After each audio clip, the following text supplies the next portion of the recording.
Kabibigay ko lang sa inyo ng pera ng 1 linggo Ubus na agad. Pasensya ka na anak ha. Nagkasakit kasi yung anak ng Kuya Joel mo. Kaya naman naibigay ko muna yung pera pang pa-check up ng anak niya. Ano ba yung si Kuya Joel? Lagi na lang may problema. Sinusubok lang talaga sila ng panahon. Hindi naman sa lahat ng oras laging ganoon ang sitwasyon nila Hindi naman kasi niya kayang magpamilya, nag-asawa agad. Tapos, sunod-sunod pa ang anak niya. Dapat, kahit papano may ipon sila para sa ganyang emergency. Wala namang may gusto na magkasakit ang bata maiintindihan mo rin yun kapag nagkaroon ka na ng sarili mong pamilya. Kaya minsan, ayoko na lang umuwi dito sa bahay Puro na lang problema ang sumasalubong sa akin Kung wala kang pambigay ngayon, ayos lang naman yun anak. Pwede ba yun?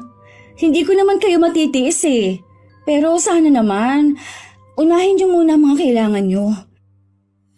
Hayaan niyo si Kuya. Nasanay na kasing laging nakatakbo sa inyo kapag may kailangan sila ng pamilya niya. Cherry, kapatid mo pa rin siya. Alam mo naman na hindi ko rin matitiis. Nahihirapan din po ako, Tay. Kayo lang naman ang dapat mong suportahan pero pati si Kuya Kailangan ko na rin buhayin pati pamilya niya. Sinabihan ko na rin naman siya nung nakaraan. Last na yung pera na ibinigay ko sa kanya. Hindi ko lang matiis dahil sa pamangkin mo. Ay, ito po ang perang pambili niyo ng gamot. Ito na rin po ang grocery niyo. Tipirin niyo na lang po at baka matagalan pa akong makabalik dito. Salamat anak ha. Pasensya ka na ulit kung nagiging pabigat na ako sa'yo. Hindi naman po kayo pabigat sa akin, Tay. Si Kuya yun. Ay, sige po, aalis na ako. Marami pa po kasi akong gagawin. Mula nang hindi na nakapagtrabaho ang itay, ako na ang sumusuporta sa kanya. Sa pagkain at mga gamot. May mga kapatid naman ako pero lahat sila may sari-sarili ng pamilya.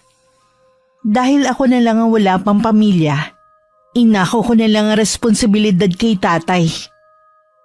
Hindi ko lang maiwasang mainis minsan. Kapag ang iba kong kapatid katulad ni Kuya Joel ay makikihati pa sa perang ibinibigay ko sa aming ama. Pagdating sa apartment na tinutuluyan ko, humilata lang ako maghapon. May 1 taon na mula nung tumigil ako sa pagtatrabaho. Sa ngayon, sa bahay lang ako. Sino kaya ang kumakatok? Ngayon nga palang deliver ng parcel ko. Teka lang! Hello! Naistorbo ba kita? Ate Lay! Ay, dumating ka na pala! Pasok ka muna! Dapat kanina pa ako pupunta dito Kaya lang inuna ko muna ang paglilinis ng bahay. Ang kapal na kasi ng alikabok Gusto mo nang maiinom? Hindi na. Hindi ako nauuhaw. Sa kakatatapos ko lang din kumain. Ito nga pala pasalubong ko sa'yo. Salamat dito ha. Nag-abala ka pa talaga. Kailan ka nga pala dumating? Kagabi lang. Siguro mga pasado 11:00 na rin yun. Kumusta naman ang bakasyon mo? Siyempre masaya.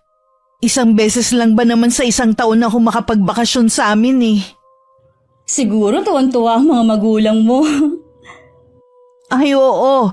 Ayaw na nga akong pabalikin dito. Kung pwede nga lang sana. Kaya lang sayang din ang trabaho ko dito, no?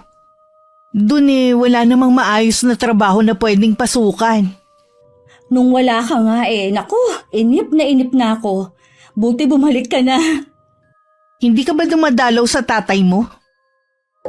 Dumalaw naman, kaya lang ayokong magtagal doon dahil sa mga kapatid ko. Tuwing nakikita ko akala napakarami kong pera. Yun nga lang, ikaw lang kasi ang nakakaluwag sa inyo Gusto ko na sanang ilayo ang itay doon. Kaya lang ayaw naman niya. Matanda na rin kasi ang itay mo. Siyempre mas gusto nun na sa bahay ka lang niya tumira. Ang kaso mo nga, araw-araw naman siyang pinepeste ng mga kapatid ko. Lalo na si Kuya Joel. Naturingang panganay, siya pa ang pabigat sa pamilya. Huwag na nga natin pag-usapan ng pamilya mo.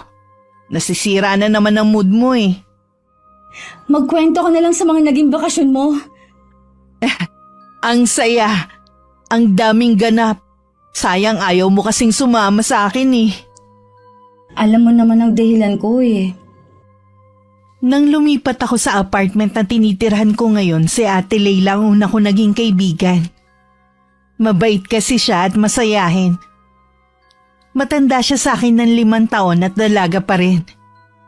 Sa apartment sa dulo naman ng kanyang inuupahan. Ang ibang apartment ay pamilya ang mga nakatira. Tahimik ang lugar at walang pakialam ang mga nakatira. Na isa sa mga nagustuhan ko sa lugar na ito. Dito ko lang kasi nahanap ang tunay na katahimikan na hinahanap ko. Kumpara sa mga dati kong natirhan.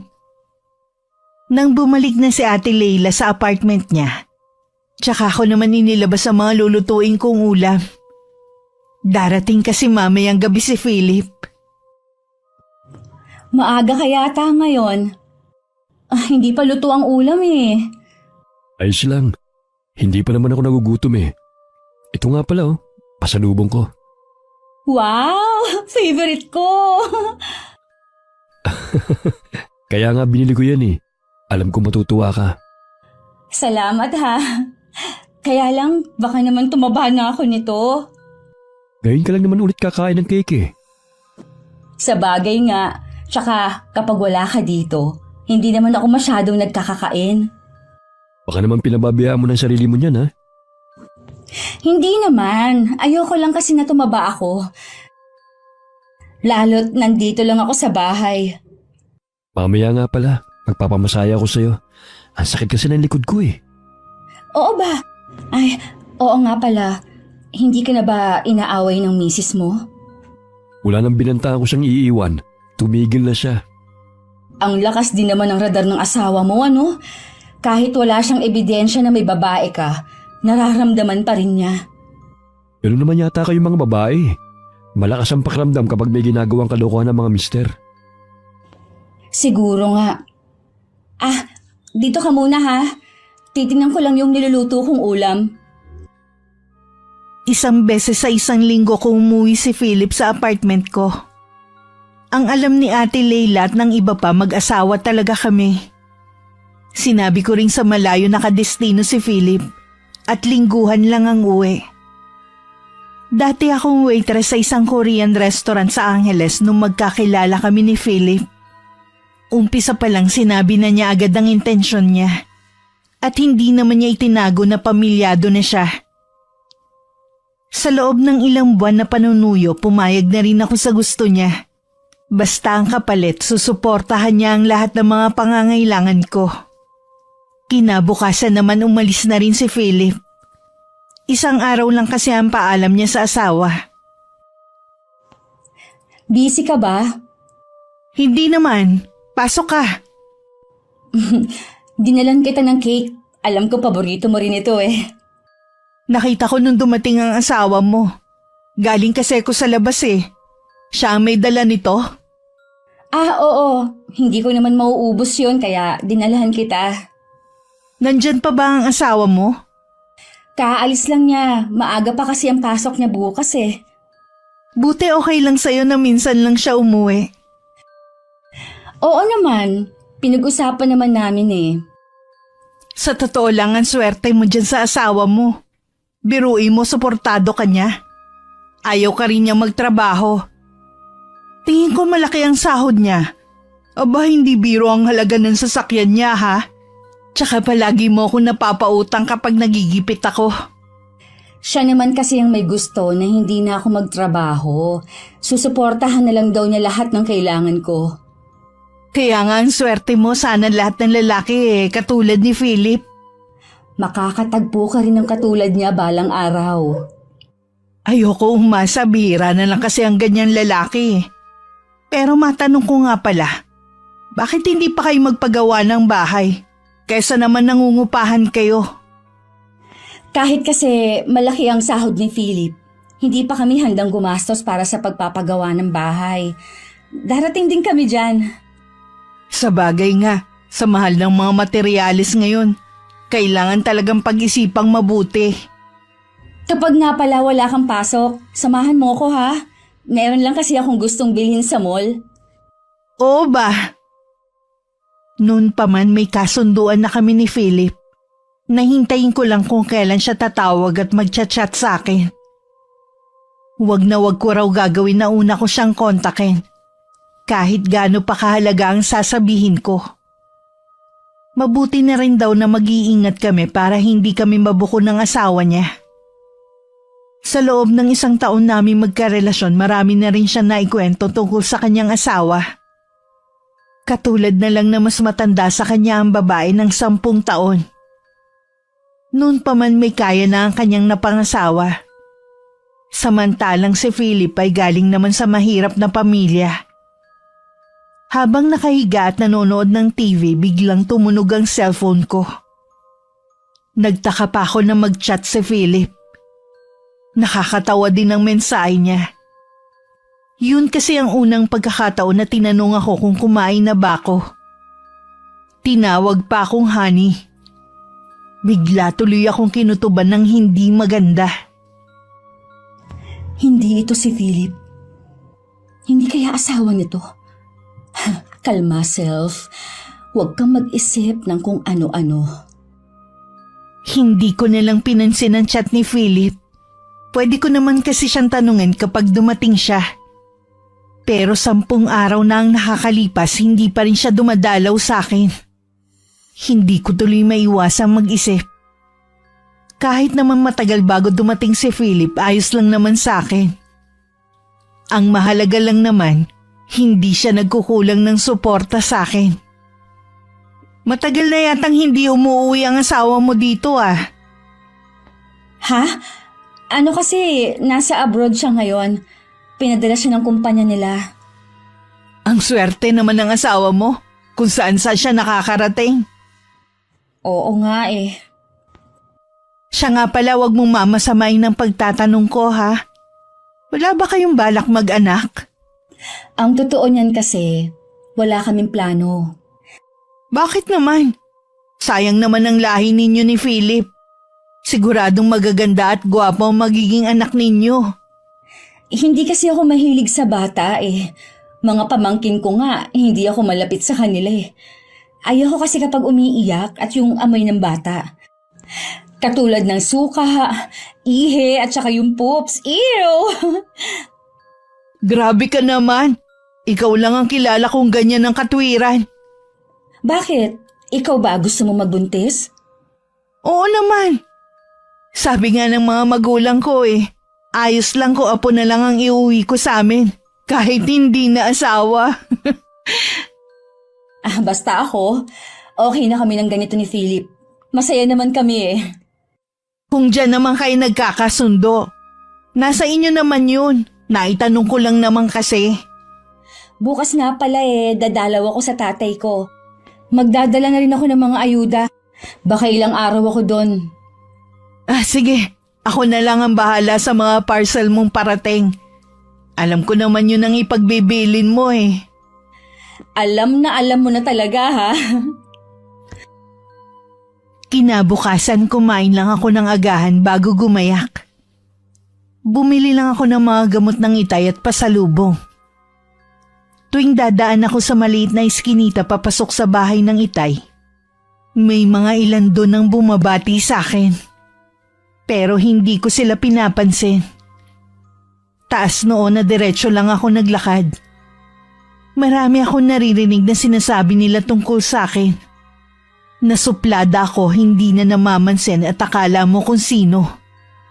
Lahat ng iyon binabaliwala ko lang. Pagbungad ko sa pinto, nabangga ako ng anak ni Kuya Joel na naghahabulan sa loob ng bahay. Bakit ba dito kayo naglalaro? Umuwi na nga kayo sa inyo. Ikaw pala yan, Cherry. Mabuti naman dumalaw ka ngayon. Bakit po nandito ang mga anak ni Kuya Joel? Umalis kasi yung hipag mo para magpa-check up. Ang kuya mo naman ay nasa trabaho. Kaya iniwan na muna ang mga bata rito. May sakit po ba ang hipag ko? Wala naman. 3 buwan na kasing buntis. Ano? Buntis na naman? Ano ba naman yan sila? Panglima na yun ah. Wala tayong magagawa. Ginusto nila yun eh. Hindi kamo sila nag-iisip. Kulang na nga sa kanilang sinasahod ni kuya eh. Magdadagdag na naman sila ng isang palamunin. Huwag ka naman magsalita ng ganyan. Naririnig kasi ng mga bata eh. Baka mamaya isumbong ka pa. Wala po akong pakialam kung marinig man yan ng mga apo ninyo. Mabuti nga rin yun eh, para makarating sa nanay nila na wala nang alam gawin kundi ang bumukaka. Sinabihan ko na nga rin sila eh. Ewan ko ba? Mga hindi marunong makinig. Matagal nang nauso ang family planning. Ang lapit ng health center dito eh, hindi gumawa ng paraan. Hayaan mo na lamang sila, buhay naman nila yan eh. Basta hindi tayo nagkulang sa payo sa kanila. Teka, ano ba yung mga dala mo na yan? Hay, dinalahan ko po kayo ng mga gamot para sa maintenance ninyo. Tsaka, ito po, konting pasalubong. Salamat anak ha. Hindi mo ako nakakalimutan. Sinabi ko naman po sa inyo. Ako na pong bahala sa inyo. Baka naman napapabayaan mo ng sarili mo ng dahil sa akin. Mukha po bang napapabayaan kong sarili ko? Kita nyo nang tumataba ako eh. Ang ibig kong sabihin baka hindi ka na makapag-asawa. Di minsan kasi, hindi ka pa nagpakilala ng boyfriend mo sa amin eh. Wala pa po sa isip ko ang mga bagay na yan. Ang priority ko po ngayon ay ang trabaho ko at kayo. Doon ka pa rin ba nagtatrabaho anak? Opo, doon pa rin po ako napasok. Siya nga po pala, malinis po ba yung kwarto ko? Bala ko po kasing dito muna matulog ngayong gabi, baka bukas na lang po ako umuwi sa apartment. Oo anak, lagi ko yung nililinis. Para kung sakaling ang umuwi ka rito. Magpapahinga lang po ako sandali. Huwag na po kayo magluto, magpapadeliver na lang po ako para maiba naman ang pagkain ninyo. Sige iha. Bago ko pumasok sa kwarto ko, kumuha muna ako ng pera sa wallet ko. At saka ko ibinigay sa mga pamangkin ko. Kahit hindi ako malapit sa kanila, hindi ko naman sila matiis na hindi bigyan. Sa mga magulang lang talaga nila ako naiinis. Nakahiga lang ako sa kama habang hawak ang cellphone ko. Ilang sandali pa kinatok ako ng itay para sabihin na dumating na ang hipag ko. Alam ko naman ang ibig ipahiwatig ng itay. Umikot na lang ang mga mata ko bago bumangon sa pagkakahiga. Binati naman ako ng hipag ko. Sinabi na uuwi na sila. Naglabas ulit ako ng pera at saka yun ibinigay kay ate na abot tenga ang ngiti. Parang ang laki na naman ng tiyan ni Lara. Sigurado po ba kayo na 3 buwan lang yun? Yun ang sabi niya eh. Hay, kailangan na naman namin ng mga kapatid ko ang mag-ipon ng pera. Sigurado kasing sa amin na naman sila lalapit. Wala namang bago eh. Sinabihan na rin naman nila yung kuya mo na dapat ngayon pa lamang mag-ipon na sila sa panganganak ng asawa niya. Hindi naman kasi sa lahat ng oras lagi rin silang meron. Naku, Tay. Kailan ba nakinig yang si kuya sa atin? Siya pa nga ang galit kapag pinagsasabihan eh. Pasalamat siya kahit papano may extra akong pera. Laking pasasalamat ko nga talaga sa iyo anak. Yung ibinibigay mo sapat na sa akin. Hindi ko na kailangan pang humingi sa mga kapatid mo. Basta Tay, huwag niyong titipirin ang sarili ninyo ha. Baka naman yung mga ibinibigay ko sa inyo ibinibigay niyo rin kay kuya. Hindi maiwasan minsan matitiis ko naman ang kapatid mo. Yung mga apo ko. Minsan ngay walang baon sa eskwelahan. Sabi na nga be. Hayo na po yata ang pinadeliver kong pagkain.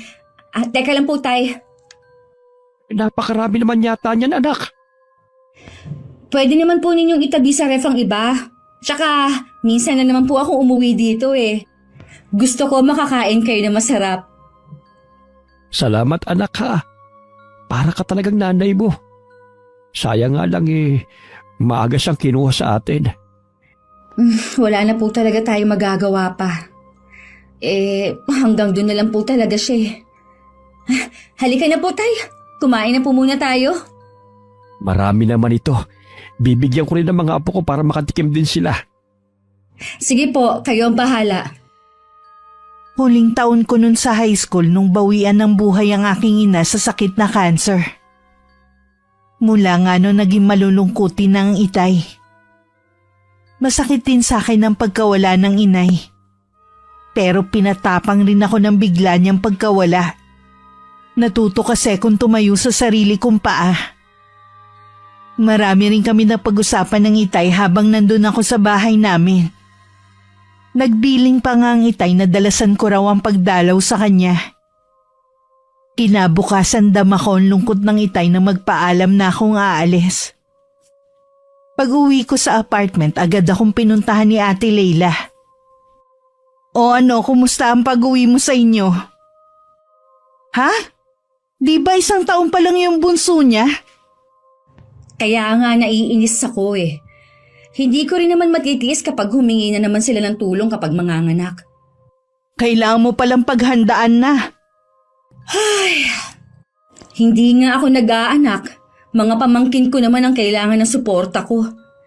Minsan, parang gusto ko nalang maglaho. Maiba nga pala ako. Kahapon meron naghahanap sa'yo. Sa akin? Sino daw siya? Nakalimutan ko itanong ang pangalan eh. Ang dami kasing tinatanong tungkol sa'yo. Nung malaman na wala ka at sinabi ko nga hindi ko alam kung kailan ang balik mo, umalis na rin. Ano ang itsura? Edad na pero maganda pa rin. Mukhang mayaman kasi ang daming ala sa katawan eh. Baka naman hindi akong hinahanap. Wala kasi akong kilalang ganyang tao. Alam mo, iba ang kutob ko sa babaeng yun. Baka bumalik pa yun dito. Mabuti kung babalik siya para malaman ko kung sino siya at bakit niya ako hinahanap. Nang maiwan ako mag-isa sa apartment ko, napaisip naman ako kung sino ang tinutukoy ni Ate Leila na babae. Mahigit na 2 linggo na rin nang umuwi sa apartment namin si Philip. Pagkakita ko pa lang sa kanya, alam kong may mabigat siyang problema. Bakit ngayon ka lang umuwi dito? Pasensya ka na.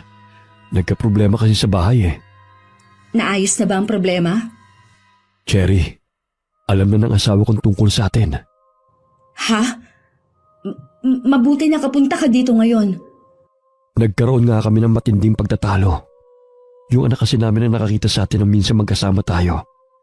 Sa ngayon nakipaghiwalay na ako sa kanya. Siya siguro yung nag-chat sa akin nun. Mabuti na lang, naalala ko ang mga bilin mo sa akin. Ilang araw din niyang hawak ang cellphone ko. Lagi rin siyang nakabantay sa akin. Payag ba siya sa pakikipaghiwalay mo? Hindi nga eh. Pinagbabantaan niya ako. May masama raw mangyayari sa atin kapag iniwan ko siya. Baka kung anong gawin sa'yo ng asawa mo, mag-iingat ka. Hindi ako natatakot sa kanya. Ang inaalala ko lang, baka gamitin niya ang mga anak namin para hindi ko siya iwan. Sana naman, hindi niya matuntun itong apartment natin, kundi malaking iskandalo sa atin. Alam kasi ng mga taga rito na mag-asawa tayo. Maghanda ka pa rin. Baka bigla na lang siya sumulpot dito. Baka kasi gamitin niya ang pera niya para mahanap ka. Nakalimutan ko, maimpluwensya nga pala ang asawa mo. Sinabi mo pa. Sa isang iglap kaya niya akong sirain. Pati ikaw madadamay.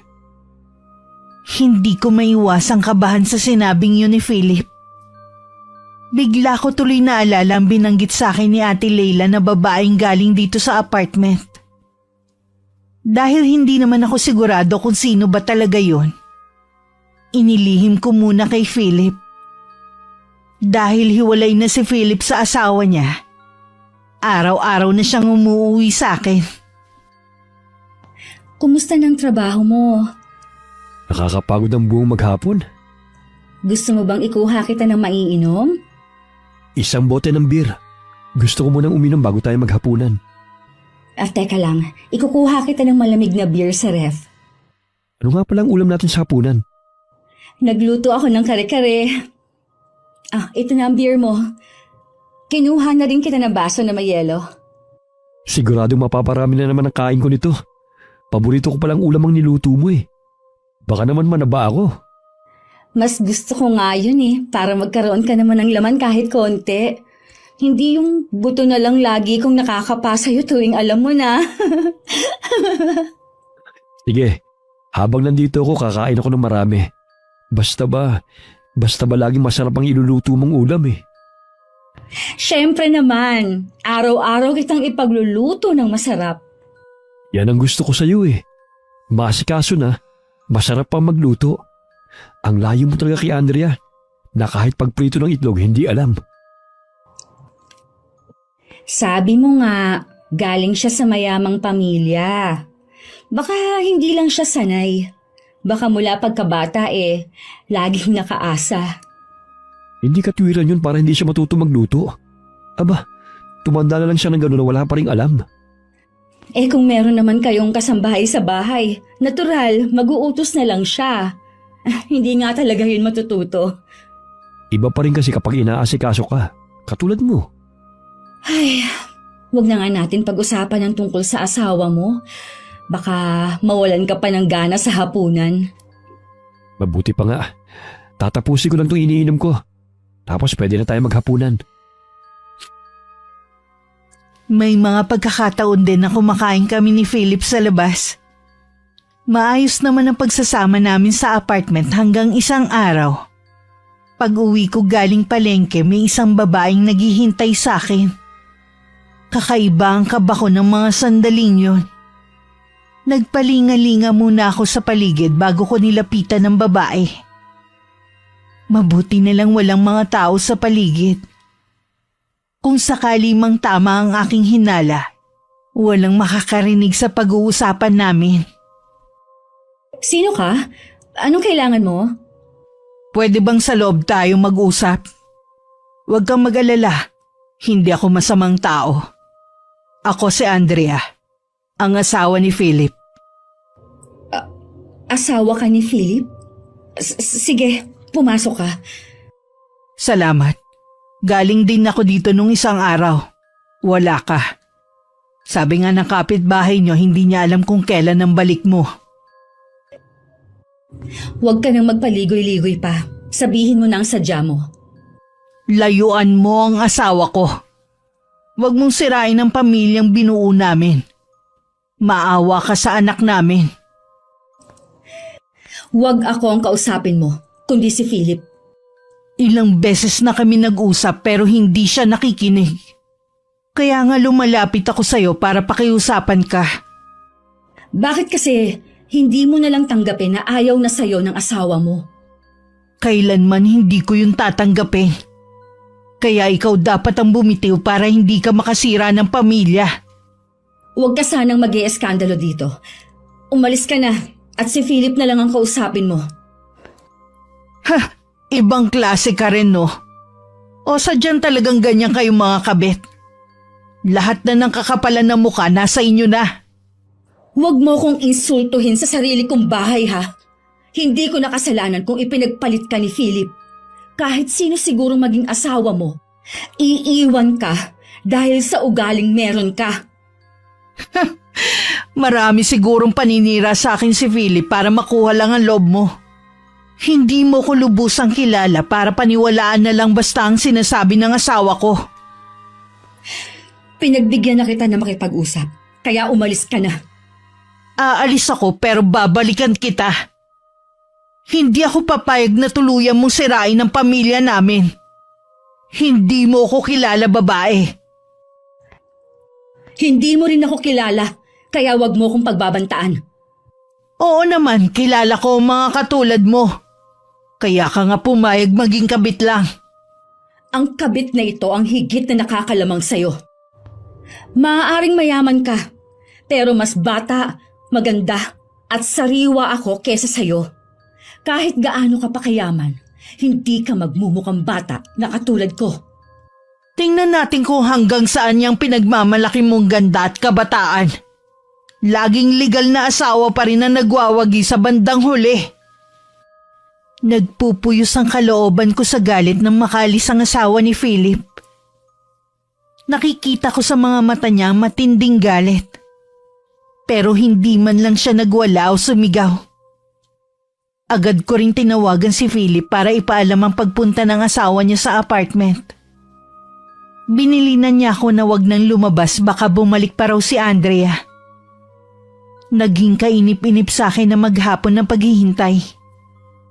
Gustong-gusto ko na kasing kausapin si Philip. Gabi na rin nung dumating siya. Noon lang daw kasi natapos ang meeting nila. Anong sinabi niya sa'yo? Gusto niyang layuan kita. Huwag ko daw sirain ang pamilya ninyo. Hindi niya talaga matanggap na hiwalay na kami. Paano kung bumalik ulit siya dito? Umuwi ka muna kaya sa inyo. Kilala ko si Andrea. Hindi ganun titigilan. Ano? Bakit ako uuwi eh? Dito nga ako nakatira. Kilala ko nga si Andrea. Mukha lang siyang kalmado pero halimang ugali ng babaeng yun. Pues, hindi ako papayag na sirain niya ang buhay ko. Pwede ba makinig ka muna sa akin? Umuwi ka na muna kahit na ilang araw lang sa inyo. Kakausapin ko ulit siya na tumigil na sa panggugulo sa atin. Kung uuwi ako sa amin, saan ka titira? Uuwian ko muna ang pamilya ko. Bakit pa? Makikipagbalikan ka ba sa asawa mo? Wala yun sa plano ko. Gusto ko lang makipag-usap alang-alang sa mga anak namin. Sige, umuwi ka sa pamilya mo. Basta wag mo lang kakalimutan ang sustento mo. Alam ko yun. Huwag ka mag-alala. Nang umalis si Philip, hindi agad ako umuwi sa amin. Sigurado kasing hihingan ako ng pera ng kapatid ko. Ayoko naman kasing mamihasa na lang sila sa kakahingi sa akin. At isa pa, gusto ko ring makaipon. Dahil pangarap kong magnegosyo. Ngayong alam na ng asawa ni Philip ang tungkol sa amin, maaaring marami ang magbago. Sa huli, nagpasya ako na manatili na lang sa apartment ko. Hoy, may problema ka bang hindi sinasabi? Bakit mo naman naitanong? Halata kasi sa mukha mo eh. Tungkol ba sa pamilya mo? Hindi sila ang pinoproblema ko. Nag-away ba kayo ni Philip? Hindi kami nag-aaway noon kahit kailan. Eh anong problema mo? Masyadong komplikado. Mahirap ipaliwanag eh. May kinalaman ba yung babaeng naging bisita mo nung isang araw? Yung kasi ang naghahanap sa'yo nun eh. Nakita mo siya? Nung paalis na siya, nagkasabay kami sa paglabas kaya alam kong nagkausap na kayo. Sa totoo lang, ikaw lang ang itinuturing kong kaibigan. Alam ko kasi na hindi ka katulad ng iba. Kaya sana, kapag may nalaman ka tungkol sa akin, hindi pa rin magbabago ang pagtingin mo sa akin. Meron pa ba akong hindi alam sa'yo? Meron pa. Pero ayoko na munang pag-usapan. Sige, ikaw ang bahala. Basta kung kailangan mo nang makakausap, nandito lang ako, ha? Ngumiti lang ako kay Ate Leila. Kahit kasi malapit na kami sa isa't isa, mahirap pa rin magtiwala basta-basta. Baka mahusgahan agad niya ako. Nang mga sumunod na araw, hindi na nagpupunta si Philip. Minsan nakausap ko siya. Sinabi niya na inaayos na nila ng asawa ang kanilang pagsasama. Huwag daw ako mag-alala. Kahit hindi na kami magkita, susuportahan pa rin niya ang mga pangangailangan ko. Dun lang gumanda ang mood ko. Tumawag din ng araw na yun ng Itay at sinabi kong maaari akong umuwi sa amin. Pinagbigyan ko naman at baka naglalambing lang na makita ko. Pagdating ko nga nadatnan ko ang Itay na seryosong naghihintay sa akin.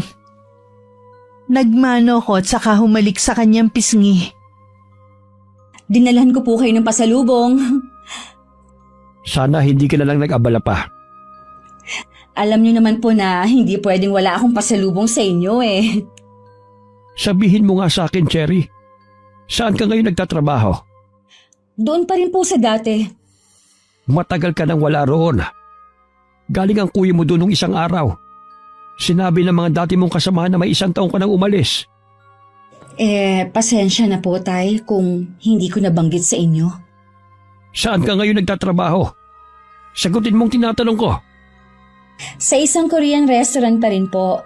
Mas di hamak nga lang na mas malaki ang sahod ko at nakukuha kong tip sa mga customer. Bigla kasi ako nag-alala nang sabihin yun ng kapatid mo. Baka ako napapariwara ka na, hindi ko pa alam. Lalo't laging malaki ang binibigay mong pera sa akin. Tay naman! Marangal po ang trabaho ko. Wala po akong ginagawang masama. Kung ano man po ang naririnig niyo sa akin, huwag niyo na lang po silang pansinin. Oo naman anak. Pagpasensyahan mo na rin ang tatay ha.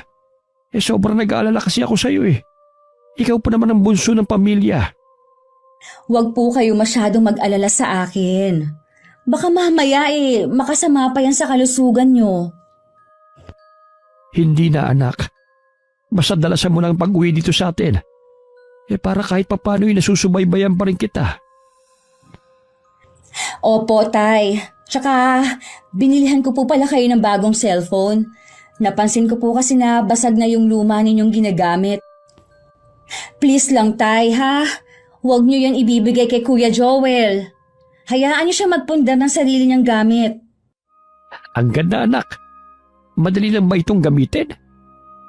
Oo naman po. Para lang din yan nung una mong ginagamit. Salamat anak. Iingatan ko ito. Kung ano po ang makakapagpasaya sa inyo, ibibigay ko po. Doon na rin ako natulog sa bahay namin. Ang itay naman dahil excited sa bago niyang cellphone, hindi ko na makausap. Kinabukasan nagpaalam na rin akong aalis na. Habang naglalakad ako sa makipot na iskinita, may mga nagpaparinig na naman sa akin. Hindi ko maiwasang lingunin ng isang alin na kilala ko lang sa mukha. Dahil sa sinabi niyang kabit lang naman ako. Matalim ko siyang tinitigan na umiwas na lang naman ang tingin sa akin.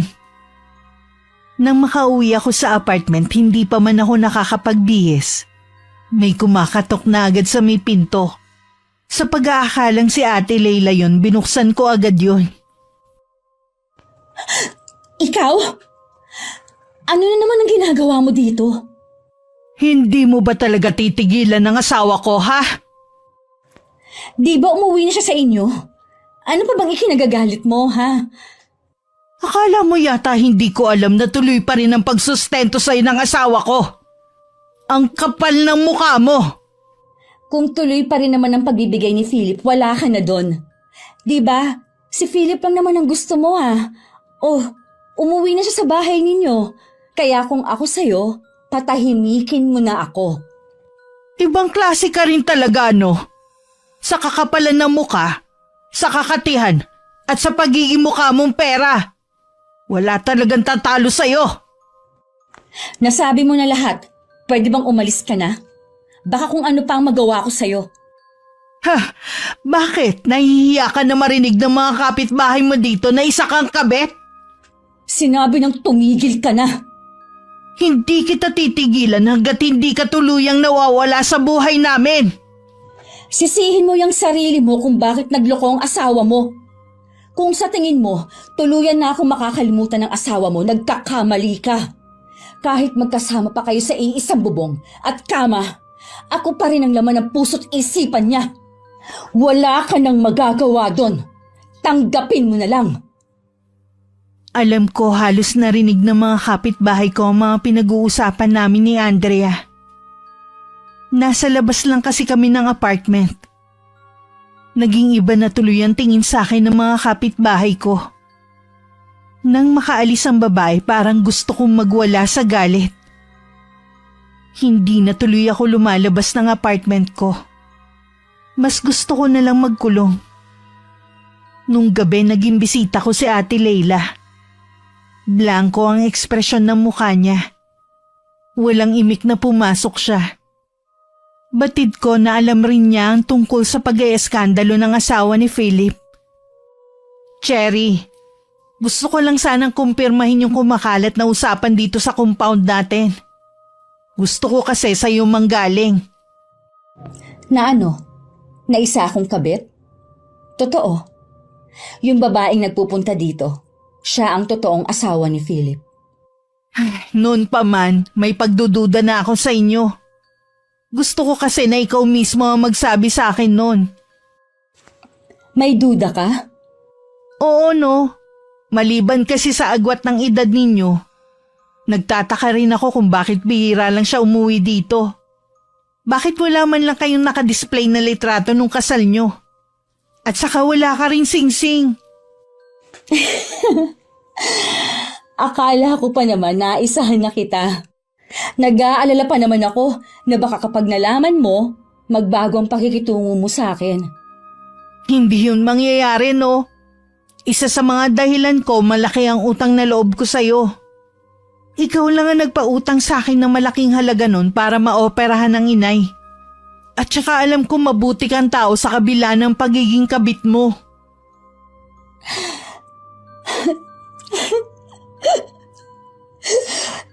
Hindi ko naman ginusto na maging kabit ako eh. Kaya lang, sino ba naman na may ayaw ng maginhawang buhay, di ba? Matagal na akong naghihintay na may magkagustong mayaman. Kaya lang, ang pangkabit lang yata ang papel ko. Mahal mo ba si Philip? Sa totoo lang, hindi ko alam, Ate Leila. Mula kasi nung iwan ako ng una kong boyfriend na pinag-alayan ko ng lahat sa akin, hindi ko na alam kung marunong pa ba akong magmahal. Sa tingin ko hindi ka titigilan ng asawa ni Philip. Baka higit pa dun ang gawin niya sa'yo. Alam ko na hindi ako pababayaan ni Philip. May usapan kami na hindi niya ako iiwan sa ere.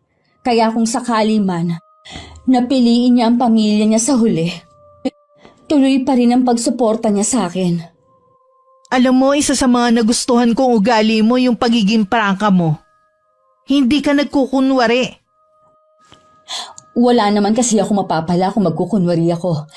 At sa totoo naman, na mahalaga sa akin ang pera. Mabuti na lang hindi nagbago ang pagtingin sa akin ni Ate Leila. Pero pinayuhan niya akong gawin ng tama. Hindi pa naman daw huli para magbago ako at ituwid ko ang nagawa kong pagkakamali. Unawain ko rin daw si Andrea. Dahil natural lang daw sa babae ang ganung reaksyon dahil nasasaktan siya. Isang gabi hindi ko inaasahan ang biglang pagdating ni Philip sa apartment ko. Mabuti naman nakatakas ka sa asawa mo. Akala ko hindi na tayo magkikita eh. Maaari ba yun?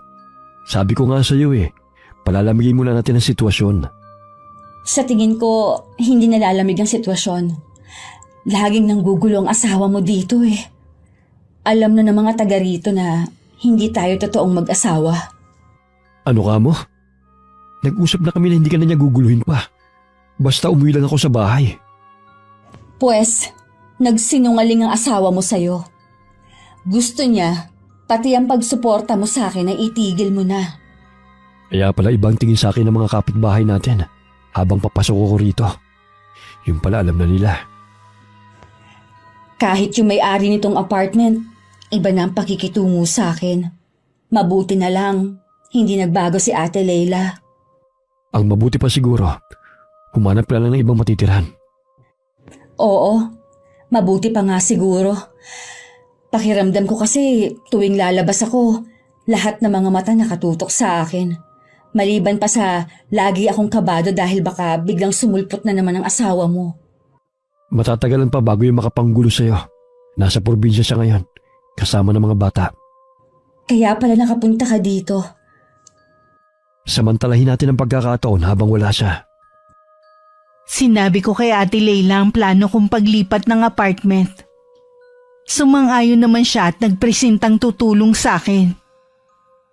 Sa pangalawang araw ng paghahanap namin nakakita naman kami.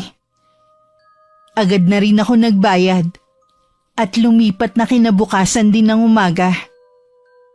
1 buwan na ako sa bago ko nilipatan ng dalawin ako ni Ate Leila. Nung 1 linggo pa sana kita pupuntahan eh. Kaya lang pang umaga ako sa trabaho ko at may OT pa.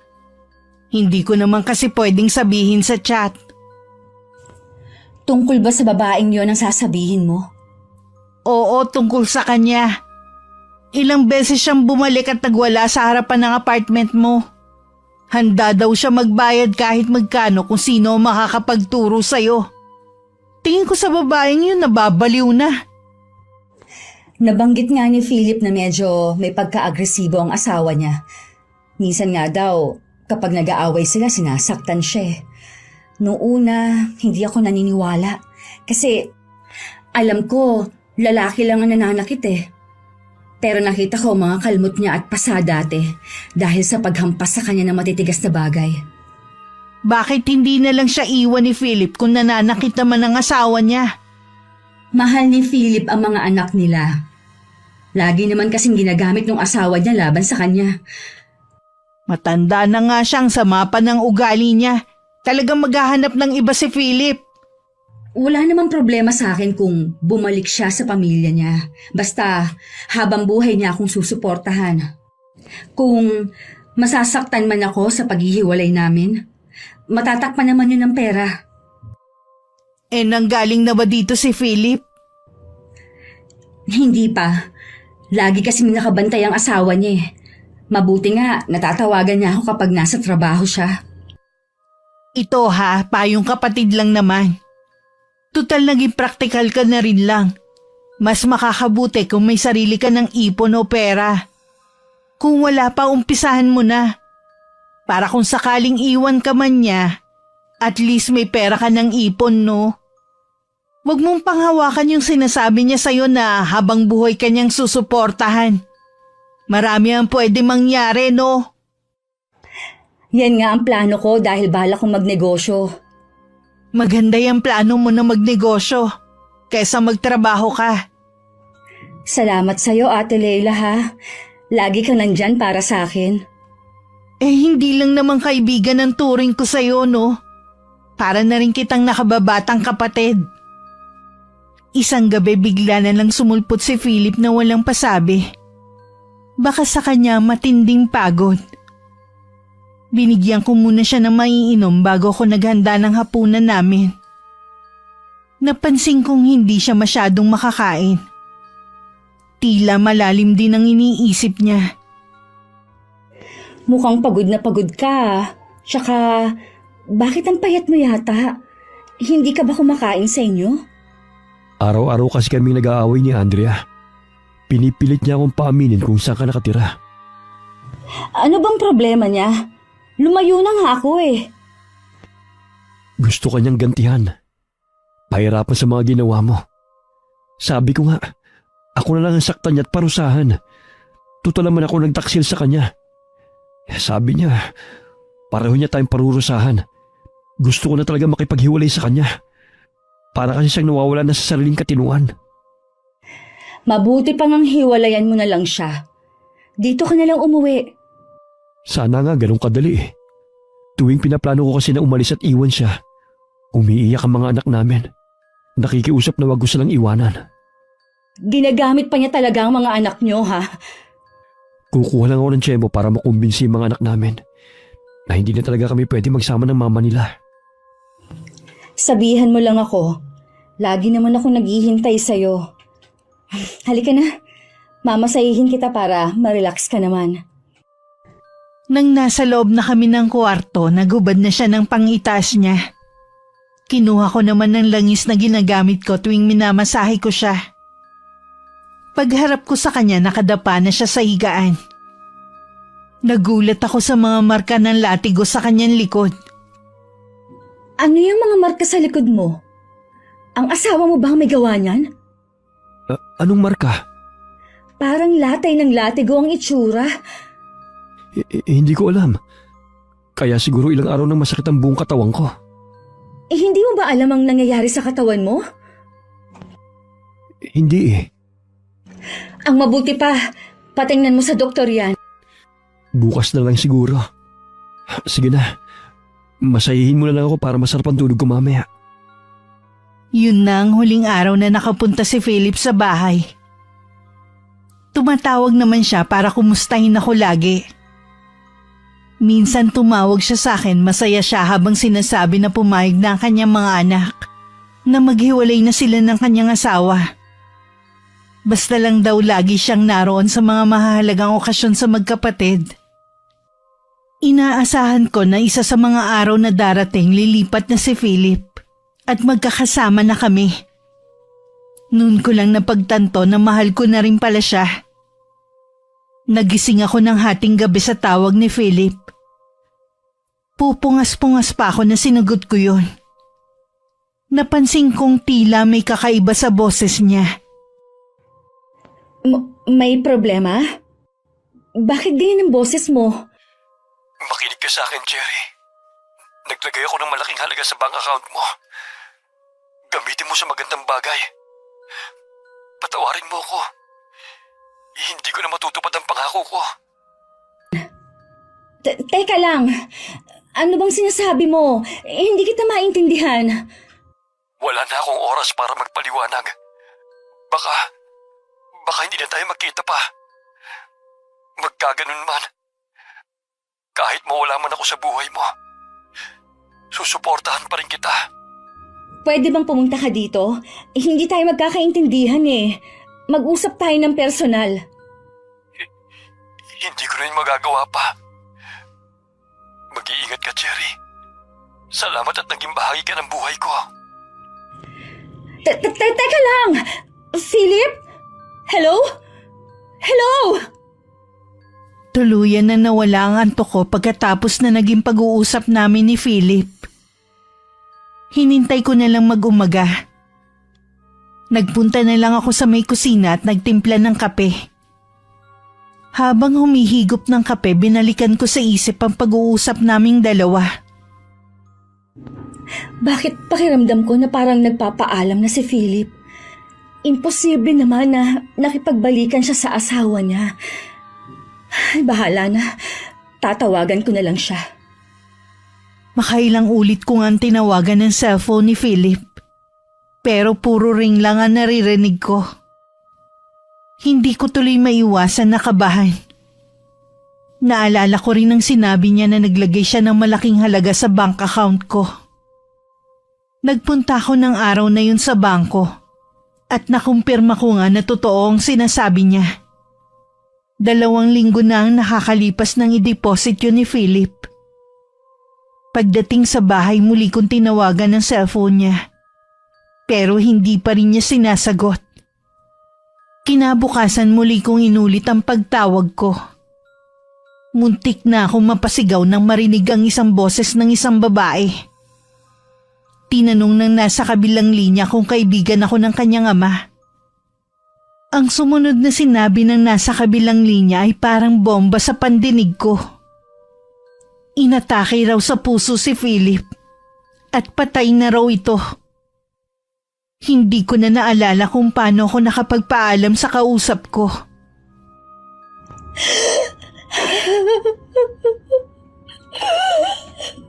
Bakit? Philip!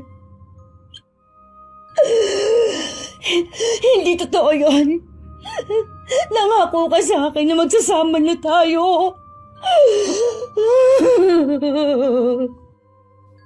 Maghapon ako umiyak na umiyak.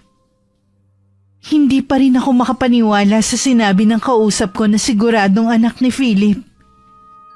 May konting pagdududa pa sa akin kung totoo nga bang wala na siya. Kaya tinawagan ko si Ate Leila at sinabi ko sa kanya ang lahat. Hindi rin siya makapaniwala at nangakong pupuntahan ako. Bandang hapon nang dumating si Ate Leila. Hindi kaya nanloloko lang yung nakausap mo? Anak yun ni Philip na babae.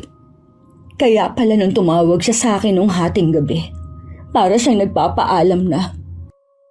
Napakabata pa niya para mamatay. Hindi ko alam na may sakit sa puso si Philip. Wala kasi siyang sinasabi sa akin eh. Baka inilihim lang niya sa'yo. Hindi ko alam, te. Gusto ko siyang makita sa huling sandali. Samahan mo naman ako, Ate Leila. Ha? Paano kung makita ka ng asawa niya? Baka ipahiya ka pa niya sa maraming tao. Wala akong pakialam. Ang gusto ko lang naman, makita si Philip sa huling sandali. Huminahon ka lang. Sige, sasamahan na kita. Alam mo ba kung saan ang bahay ni Philip? Oo, alam ko ang address. Pinuntahan nga namin ang address ng bahay ni Philip. Pagdating doon, kasambahay lang ang inabutan namin. Nagpakilala si Ate Leila na mga katrabaho kami at gusto lang naming makiramay. Sinabi ng batang kasambahay na inuwi sa probinsya ang labi ni Philip. Kinuha daw kasi ng pamilya niya. Halatang may kadaldala ng batang kasambahay. Kaya sinamantala namin ang pagtatanong sa kanya. Hindi raw alam nito kung inatake ang amo. Ang alam daw niya ilang araw nang nakaratay si Philip bago bawian ng buhay. Matindi daw ang naging karamdaman ng amo. Lulugulugo namang umuwi kami ni Ate Leila sa bahay. Maaaring may sakit na siya noon pa. Kaya pala ang payat niya nung huli kami nagkita. Tapos, may mga latay pa ng latigo sa likod niya noon. Hindi naman niya alam kung saan niya nakuha. Latay baka mo? Tapos hindi niya alam kung saan niya nakuha? Iyon ang sabi niya. Sana hindi ko na lang siya pinauwi noon. Baka din kasi hindi siya inaasikaso ng asawa niya kaya lalong lumala ang sakit niya. Huwag mo sisihin ang sarili mo. Hindi mo gusto ang nangyari sa kanya. Hindi ko man lang siya nasilayan sa huling sandali. Naniniwala ako na minahal ka talaga ni Philip. Ikaw ang nasa isip niya kaya tinawagan ka pa niya. Hindi ko man lang naamin sa kanya na mahal ko na rin siya. Maaaring hindi talaga kayo ang nakalaan sa isa't isa. Ang hirap lang kasing tanggapin na sa ganun siya nawala. Muli na naman ako napahagulgol. Niyakap naman ako ni Ate Leila. Para akong bata noon na naghahanap ng kalinga ng isang ina. Biglang sumagi sa isip ko ang inay. Nahiling ko na sana buhay pa rin siya hanggang ngayon. Ayaw pa sanang umuwi ni Ate Leila. Pero alam ko kasi may trabaho pa siya. Sobra-sobra na rin kasi ang naitulong niya sa akin. Pagdating sa apartment na tinutuluyan niya, hindi niya inaasahan ng taong naghihintay sa kanya. Ano pong kailangan niyo sa akin? Gusto ko sanang itanong kung alam mo kung nasaan ang kaibigan mo. Sinagot ko na po yan noon. Hindi ko po alam kung saan siya lumipat. Meron lang kasi akong mahalagang sasabihin sa kanya. Wala akong planong manggulo. Kung ang sasabihin niyo po ay ang tungkol sa pagkamatay ni Philip, alam na po niya. Paano niya nalaman? Nasa anak niyo ang cellphone ng asawa niyo. Siya po ang nagsabi. Bakit pala kayo nandito? Hindi ba dapat kasama kayo sa probinsya? Kung inuwi doon ang labi ni Philip? Hindi na ako sumama. Hindi naman na mabubuhay pa si Philip kung sakali. Akala ko po ba mahal niyo si Philip pero hanggang ngayon may galit pa rin kayo sa kanya. Hindi mo ko maiintindihan hanggat hindi ka napupunta sa sitwasyon ko. Naiintindihan ko ang nararamdaman niyo. Pero mas makakabuti pa rin kung pipiliin niyong magpatawad. Wala na po si Philip. Pero nandyan pa ang kaibigan mo. Kahit wala ng asawa ko, natitiyak ko nagpapasasa pa rin siya sa pera ni Philip. Kung totoo man po, irespeto na lang natin ang desisyon ng asawa niyo. Tsak naman po na masigit kayong mapera kay Cherry. Nasasabi mo yan kasi kaibigan ka ng babaeng yun. Pasensya na po kayo ha. May pasok pa kasi ko eh. Kailangan ko na po kasi maghanda. Sabihin mo muna sa akin kung saan nakatira ang kaibigan mo. Tigilan niyo na po kasi ang kaibigan ko. Wala na ang tao nag-uugnay sa inyo. Pero ang sakit na ibinigay niya sa akin nandito pa sa puso ko. Sana po magawa niyo ng patawarin ng kaibigan ko. Yun lang naman po ang paraan para mawala ang sakit sa puso niyo. Hindi! Hindi ko siya patatawarin. Ipaparanas ko sa kanya ang sakit na ginawa niya. Natatakot na pumasok na lang sa loob ng apartment si Ate Leila. Bigla na lang kasing nanlisik ang mga mata ng babae. Nang makapasok siya, sinilip pa niya sa bintana ang babae kung naroon pa. Ngunit naglalakad na yun palayo. Ay, ano ba yan? Unang kita ko pa lang talaga sa kanya, iba na ang pakiramdam ko. Naisip ko na umuwi na muna sa amin. Habang mag-isa kasi ko sa bahay na inuupahan ko, lalo lang akong nalulunod sa kalungkutan. Hindi rin ako makapag-isip ng maayos dahil laging laman ng isip ko si Philip. Nag-chat na lang ako kay Ate Leila na uuwi sa bahay namin. Doon na lang niya ako puntahan. Pagdating sa bahay namin, nagulat pa ang Itay sa bigla kong pagsulpot doon dala ang ilang gamit. Ayos ka lang ba, anak? Bakit parang mugto yata ang mga mata mo? Saka ko na lang po sasabihin. Pwede po bang dumito muna ako? Oo naman. Gusto kong bumalik ka na rito eh. Pag-iisipan ko po, Tay, kung dito na ba ako ulit titira. Kung ano man yung pinagdadaanan mo, nandito lamang ako. Opo, Tay. Alam ko naman po yun. Kumain ka na ba? Wala po akong ganang kumain. Kahit wala kang gana, kumain ka pa rin. Baka mamaya magkasakit ka pa. Halika, sabayan mo na ako rito. Ano po bang niluto ninyong ulam? Nagluto ko ng munggo at pritong galunggong. Sige po, Tay. Sasaluhan ko na kayo. Hindi ko alam na mapaparami ang kain ko. Namiss ko rin ang ganong pagkain. Simple pero masarap. Mula nang maging kabit ako ni Philip at maranasan ang marangyang buhay, ang mga simpleng pagkain na kinakain ko noon ay hindi ko na niluluto. Puro lang kasi ako kain sa labas. O di kaya o-order na lang ng pagkain. Hindi ko tuloy maiwasang mamiss ang dating buhay na meron ako. Mahirap pero hindi naman kasing komplikado ng buhay na pinili ko. Nung gabing nakahiga na ako sa kwarto ko, nagpasya na ako na bumalik na sa bahay na yon para makasama ko na rin ang Itay. Dumalaw rin sa akin si Ate Leila. At sinabi ko sa kanya naging pasya ko. Alam mo, sa tingin ko yan ang pinakamagandang desisyon na gagawin mo. Kailan ka maghahakot? Baka sa 1 linggo na lang. Sabihan mo lang ako para matulungan kita, ha? Oo nga pala, muntik ko na makalimutan. Pumunta na naman doon ang asawa ni Philip. Pilit niyang inaalam sa akin kung saan ka nakatira. Ay, ano pa ba ang gusto niya sa akin? Patay naman na si Philip eh. Tingin ko gusto ka lang niyang gantihan dahil sa sakit ng kalooban na ibinigay mo sa kanya. Makipagkita kaya ako sa kanya. Tapos humingi ng kapatawaran. Baka yun lang ang makakapagpatahimik sa kanya. Sa palagay ko hindi magandang ideya yan. Basta may kakaiba sa babaeng yun, hindi ko maipaliwanag. Mas mabuting iwasan mo na lang siya. Baka lang kasi mabawasan yung galit niya sa akin. Tsaka mo na lang siguro gawin yan. Makinig ka na lang sa akin. Sige na nga. Madalas naman tama ang mga kutob mo.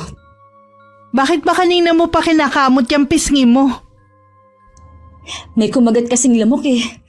Mula kanina, hindi na mawala-wala yung kate. Tigilan mo na, baka magkasugat pa. Sige ka, baka mamaya pumangit pa ang kutis mo. Mahapdi at makirot ang nararamdaman ko sa mukha ko. Ilang beses na rin ako naghilamos, pero hindi pa rin talaga nawawala ang pangangate. Magdamag tuloy akong hindi nakatulog. Mabigat din ang nararamdaman ko sa mukha ko. Kahit nakakaramdam pa ng antok, bumangon na ako. Naabutan ko ang Itay papasok ng bahay. May dala din siyang supot ng pandesal. Ano nangyari sa mukha mo? Bakit namumula yata? Hindi ko pa nga po alam eh. Baka po dahil sa mga ginagamit ko sa muka. Patignan mo kaya sa doktor. Kapag hindi pa po mawala papacheck up ko na po ito. Mag-almusal ka muna. Eto, bumili ako ng pandesal. Gusto mo bang ipagluto kita ng pansit canton? Sige po, Tay. Mamaya nga pala pupunta rito ang mga pamangkin mo. Sana naman huwag kang maging masungit sa kanila, ha? Ang kukulit naman po kasi Natural na yun sa mga bata. Ikaw na lamang ang magpasensya. Basta po, kapag nagpapahinga ako huwag silang maingay. Sige, oo, sasabihan ko sila mamaya. Sa nararamdaman ko sa mukha ko, iritable tuloy ako. Ilang beses ko ring nabulyawan ng mga pamangking ko na naglalaro sa loob ng bahay. Ilang beses ko na kasing sinaway na wag maingay. Hindi naman sumusunod sa akin. Magsiuwi na nga kayo! Huwag na kayong babalik dito! Ang titigas ng ulo ninyo! Hindi kayo mapagsabihan! Paus na ako kakasaway sa inyo! Sige, umuwi na muna kayo mga apo sa bahay ninyo. Susunod na lamang ako sa inyo doon. Etong pera, bumili muna kayo ng merienda nyo. Buti naman umalis na ang mga yon. Ano bang nangyayari sa'yo? Pati mga batay sinisigawan mo. Ang iingay kasi. Takbo dito, takbo doon. Hindi mga masaway. Sabi ko nga sa'yo, ganun talaga mga bata.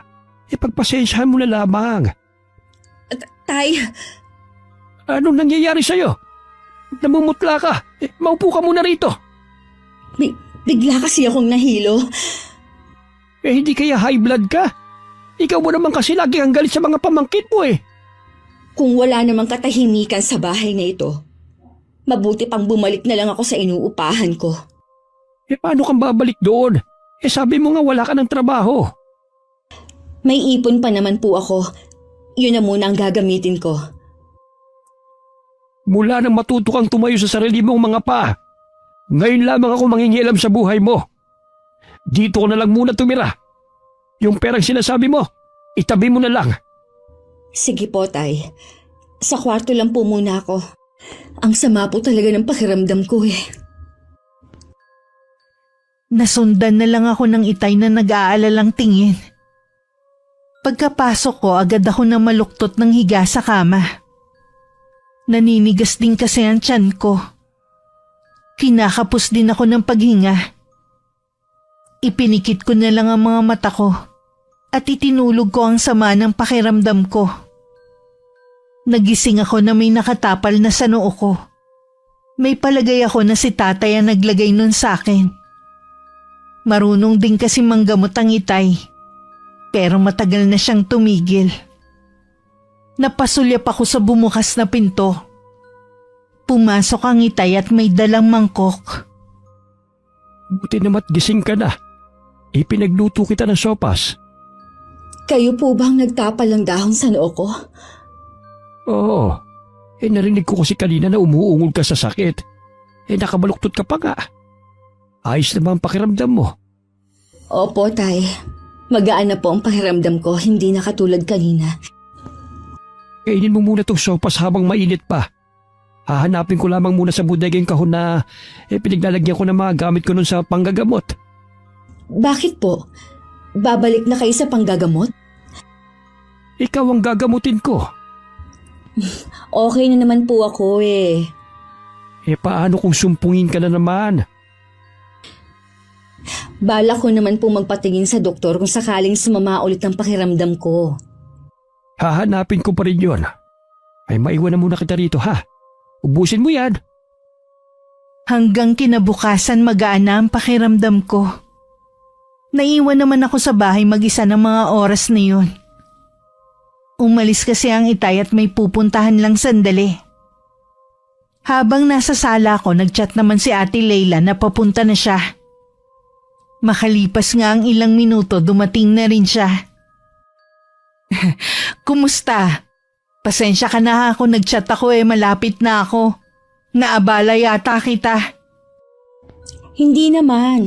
Alam mo naman na kapag nandito ako, wala naman akong ginagawa.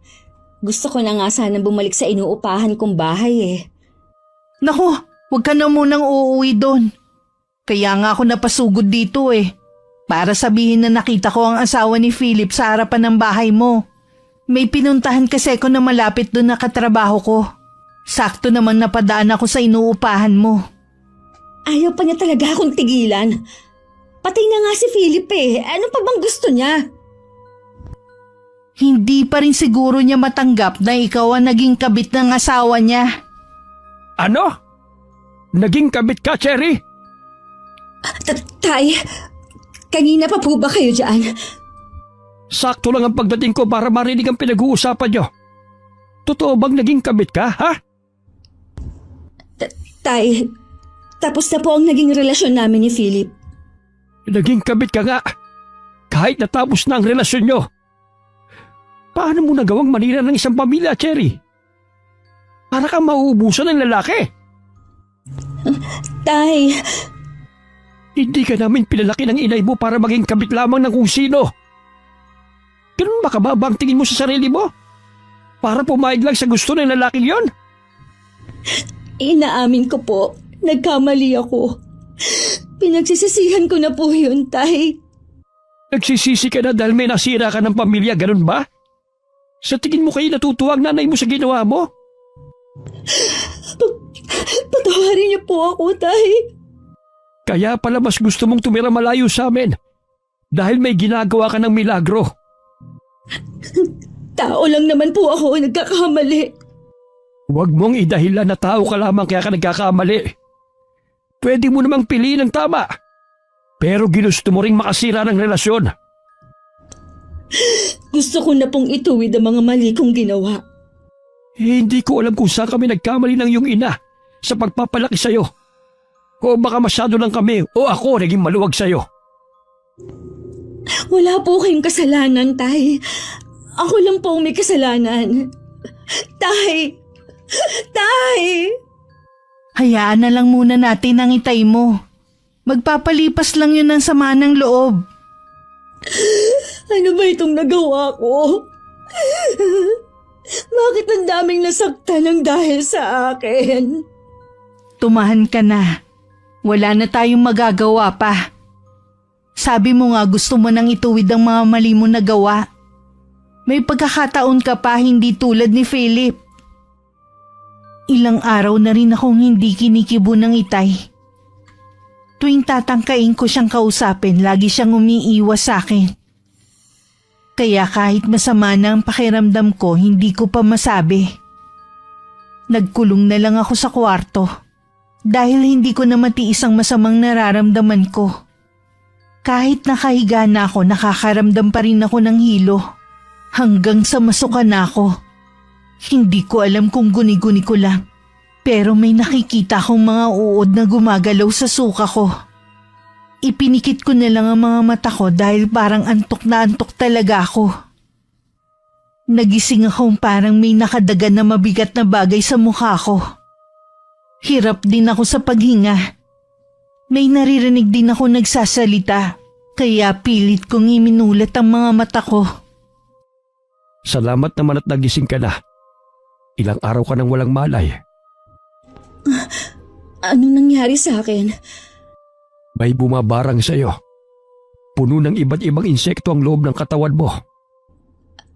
Po, sino po ang may gawa nito sa akin?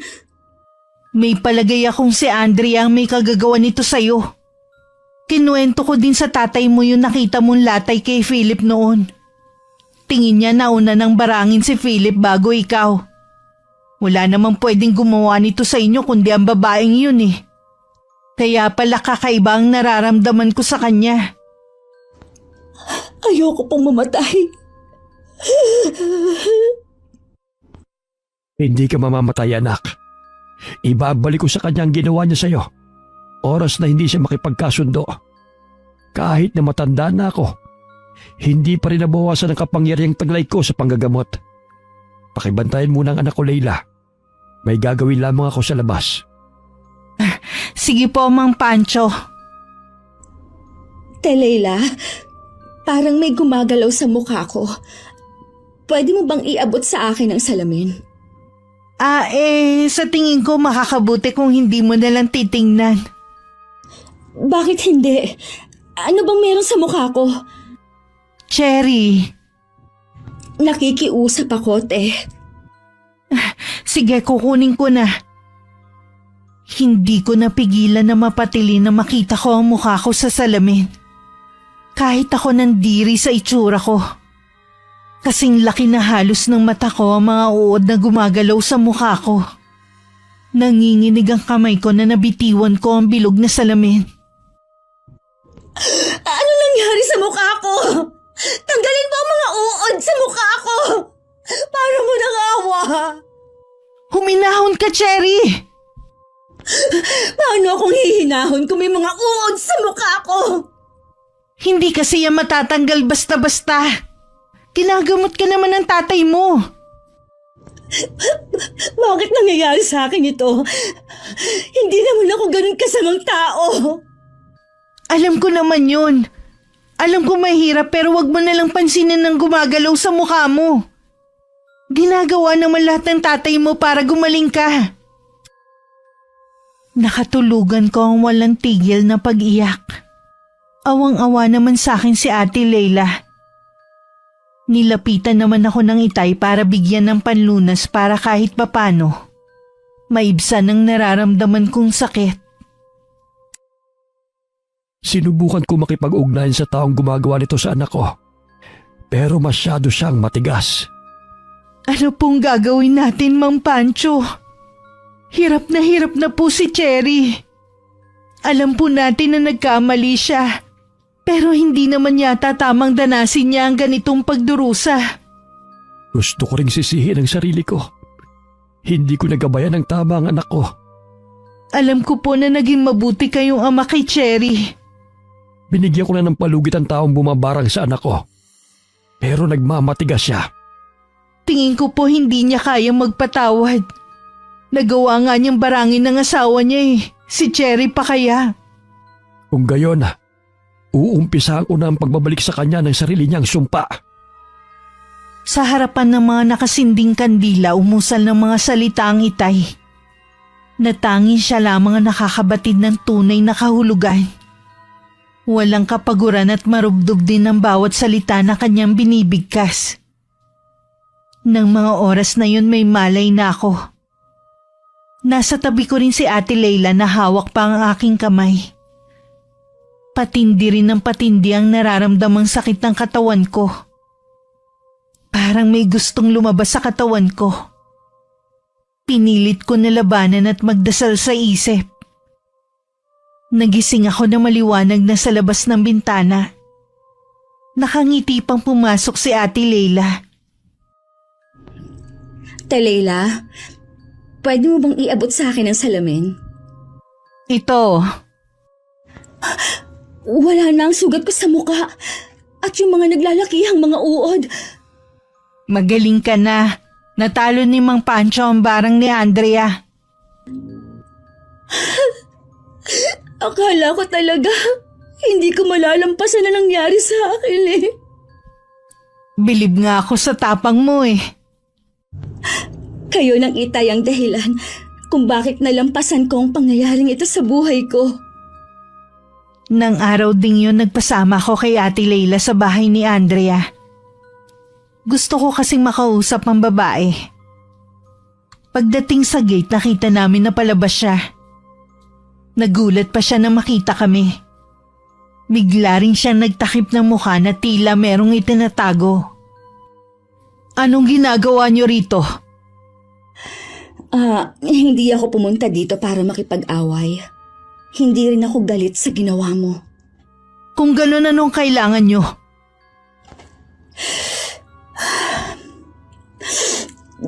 Gusto ko sanang humingi ng kapatawaran sa nagawa ko sa pamilya mo. Pinagsisisihan ko na yon. Sana pinatay na lang ako ng tatay mo. para magkasama na kami ni Philip. Pinagsisisihan ko ang ginawa ko sa kanya. Nadala lang ako ng matinding galit ko nang sabihin niyang gusto na niyang magsama kayo. Pareho lang nating dadalin habang buhay ang mga nagawa nating kasalanan. Pero naniniwala ako na pinatawad na tayo ng Panginoon. Kailangan lang nating tanggapin siya sa buhay natin. Oo, patawarin mo rin ako, Cherry. Pinatawad na kita bago pa man ako nagpunta dito. Lalayo na kami ng mga anak ko. Uuwi na kami ng probinsya. Doon namin gustong magbagong buhay. Mag-iingat kayo.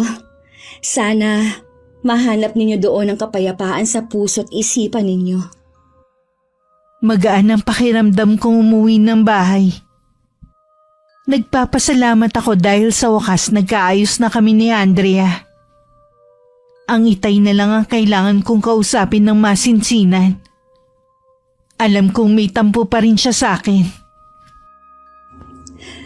Tay, patawarin po ninyo ako. Alam mong hindi kita kayang tiisin. Sapat na sa akin na pinagsisisihan mo na ang ginawa mo at handa kang magbago. Salamat din po, Tay. Kayo ang dahilan kung bakit ako nandito sa mundong ito. Utang kong muli sa inyo ang pangalawang buhay na meron ako ngayon. Lahat ay gagawin ko para sa inyong mga anak ko. Naiiyak ako na payakap na lang kay Itay. Binago ko na rin ang ugali ko pagdating sa mga kapatid ko. Hindi na ako nagagalit sa kanila. Lalo na kay Kuya Joel tuwing humihingi siya ng pera sa akin. Binigyan ko rin ng puhunan para makapagtinda ang hipag ko sa harapan ng bahay nila. Hindi na rin ako masungit sa mga pamangkin ko at naging malapit na rin ako sa kanila. Nang matapos ang kontrata ni Ate Leila sa trabaho niya, nagtayo na lang kami ng sarili naming negosyo. Masasabi ko na maswerte pa rin ako na nabigyan ng pangalawang pagkakataon sa buhay. Hindi ko sasayangin ito para gumawa ng mabuti sa kapwa. Paulit-ulit pa rin ako humihingi ng kapatawaran sa akin na gawang pagkakamali. Alam kong nasaan man si Philip. Masaya na siya sa kinaroroonan niya. Wakas,